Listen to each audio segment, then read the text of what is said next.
মঙ্গলবার শপথ নিচ্ছেন নবনির্বাচিত সংসদ সদস্য এবং মন্ত্রিসভার সদস্যরা। একই সাথে শপথ হওয়ার কথা সংবিধান সংস্কার পরিষদেরও। শপথ অনুষ্ঠানে আমন্ত্রণ জানানো হয়েছে দেশি বিদেশি 1200 অতিথিকে, থাকবেন 13 দেশের প্রতিনিধিও। শপথ অনুষ্ঠানের প্রস্তুতি নিয়ে বিএনপি চেয়ারম্যান তারেক রহমানকে অবহিত করেছেন মন্ত্রিপরিষদ সচিব। আরও জানাচ্ছেন মোহাম্মেদ হোসাইন।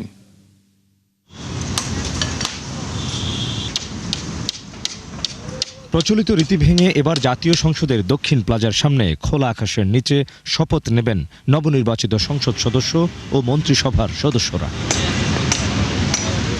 শপথ পড়ানোর প্রস্তুতি সম্পন্ন করেছে মন্ত্রিপরিষদ বিভাগ ও সংসদ সচিবালয়। সার্বিক প্রস্তুতির বিষয়ে অবহিত করতে বিএনপি চেয়ারম্যানের সঙ্গে সাক্ষাৎ করেন নবনিযুক্ত মন্ত্রিপরিষদ সচিব।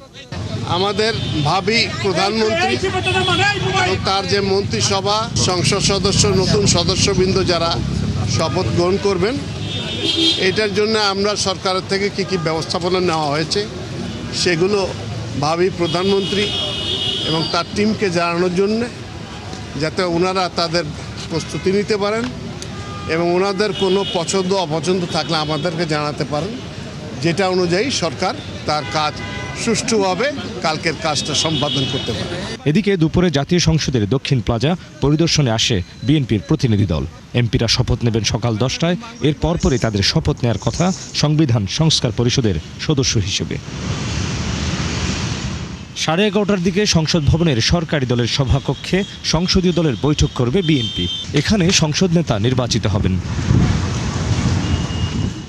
নেতারা বলছেন, জন আকাঙ্ক্ষা বাস্তবায়নে নিরলসভাবে কাজ করবে নতুন সরকার। দায়িত্ব নিয়েই সকলের যে আমানত, শ্রদ্ধা এবং সম্মানের সহিত সে আমানতটুকু যেন আমরা রক্ষা করতে পারি, সেই দায়িত্বটুকু আমরা পরিচালনা করব এবং সম্পূর্ণভাবে জনগণের সরকার প্রতিষ্ঠিত হবে, দেশপ্রেমিক সরকার প্রতিষ্ঠিত হবে এবং জনগণের পাশে থেকে আমরা তারেক রহমানের নেতৃত্বে কাজ করছি এবং করবো ইনশাল্লাহ। আর বিকেল 4টায় সংসদ ভবনের দক্ষিণ প্লাজায় শপথ নেবেন মন্ত্রিসভার সদস্যরা। রাষ্ট্রপতি মোহাম্মদ শাহাবুদ্দিন তাদের শপথ পড়াবেন। দীর্ঘ ফ্যাসিবাদ বিরোধী আন্দোলন, অবশেষে 12ই ফেব্রুয়ারি নির্বাচন। সেই নির্বাচনের মধ্য দিয়ে গঠিত হচ্ছে নতুন সরকার। আগামীকাল নতুন সরকার এই সংসদ ভবনের দক্ষিণ প্লাজায় শপথ নেবে। আগামীর বাংলাদেশ কেমন হবে তা নিশ্চয়ই সময়ই বলে দেবে। মোহাম্মেদ হোসাইন, 71, ঢাকা।